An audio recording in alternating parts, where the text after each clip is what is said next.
Good morning students. तो देखिए, कल मैंने आपको मोशन के बारे में बताया था कि मोशन क्या होता है। कोई भी ऑब्जेक्ट जब अपनी पोजीशन को चेंज करता है अकॉर्डिंग टू टाइम, तो उसे हम क्या बोलते हैं? मोशन। क्या बोलते हैं? मोशन। अब देखिए, उस मोशन के थ्रू वो कुछ लेंथ भी कवर करता है। तो देखिए, लेंथ के लिए यहाँ पर दो चीजें आती हैं। पहली है distance, the total length measured by an object from initial point two final point. क्योंकि जो मोशन होता है उसमें दो पॉइंट होते हैं, इनिशियल और फाइनल। वो मैंने कल आपको समझाए थे। तो उसमें जो टोटल लेंथ कवर की हुई होती है, उस टोटल लेंथ को क्या बोला जाता है? डिस्टेंस। क्या बोलते हैं उसको? डिस्टेंस। और इसका मेजरमेंट किसमें किया जाता है? मीटर में। यानी कि इसकी एसआई यूनिट क्या हुई? मीटर। तो ध्यान दीजिए, जो टोटल लेंथ मेजर्ड होती है मोशन के थ्रू, उसे हम क्या बोलते हैं? डिस्टेंस। नेक्स्ट है डिस्प्लेसमेंट।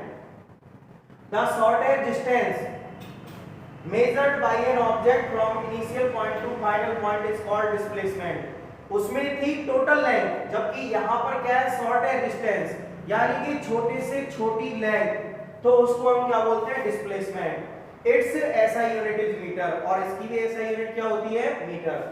डिस्प्लेसमेंट का फॉर्मूला होता है final point minus initial point. अब आप इनको कैसे समझोगे? तो देखिए, इनको समझने के लिए हम एक एग्जांपल लेते हैं। उस एग्जांपल से आपको दोनों चीजें क्लियर हो जाएगी कि डिस्टेंस क्या है और डिस्प्लेसमेंट क्या है। तो ध्यान से समझिएगा।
देखिए, एक ऑब्जेक्ट है जिसने मोशन इस तरीके से किया है, ठीक है। अब ए पॉइंट पर उसकी जो डिस्टेंस है वो है 0, फिर बी पर 10, 20, इस तरीके से। अब देखिए, हम डिस्टेंस और डिस्प्लेसमेंट कैसे समझेंगे, कैसे फाइंड करेंगे? आपको डिस्टेंस और डिस्प्लेसमेंट फाइंड करनी है फ्रॉम ए टू एफ। कौन से पॉइंट से कौन से पॉइंट तक? ए टू एफ तक। तो देखिए, डिस्टेंस कितनी आएगी इसके लिए? डिस्टेंस इसके लिए आ जाएगी, ए से एफ तक आप डिस्टेंस देख लो कितनी मेजर की है। ए से एफ तक आप देखते हो तो उसने 50 मीटर की लेंथ कवर की है, तो डिस्टेंस कितनी आ गई? 50 मीटर। नेक्स्ट आता है डिस्प्लेसमेंट। डिस्प्लेसमेंट का मैंने आपको फॉर्मूला बताया था। डिस्प्लेसमेंट का फॉर्मूला होता है final point minus initial point. तो देखिए, फाइनल पॉइंट क्या है यहाँ पर? एफ, जबकि इनिशियल पॉइंट कौन सा है? ए।